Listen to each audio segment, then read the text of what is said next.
kung nakapabarog o payag sa mga kabus, kita nga mga ordinaryo nga tao ang makauulaw nga panghitabo mao ang korupsyon sa flood control project nga gibulsa sa pipila ka mga magbabalaod nga gipirmahan sa atong presidente. Gipirmahan sa presidente o gikawkaw ang kaban sa bayan panudlanan. Trilyon pesos ang gibulsa alang unta sa mga kabus nga katawhan, alang sa safety sa mga katawhan, alang sa flood control project. Hinaot nga atong mga elected officials nga gabuhat og dautan nga mibulsa sa kwarta nga gibudget alang sa katawhang Pilipino, sila nga gahimo niini og dautan human mapasakaan og kaso sa korte kinahanglan nga prisohon.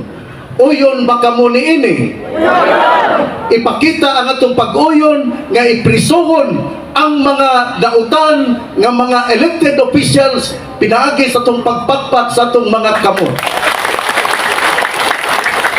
Hinay naman lagi, dili day tanan uyon.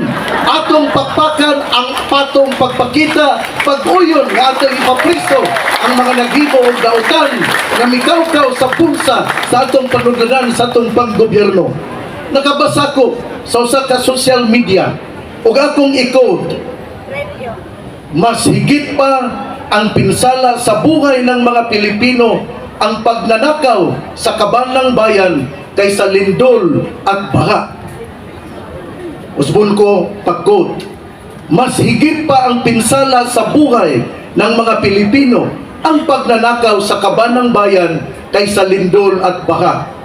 Mga igsoon, hinaot niya sa itong pag-anhi sa Kuta Shrine atong hinumduman nga ang Kuta is a place of prayer and a place to deepen our love in order to help our brothers and sisters.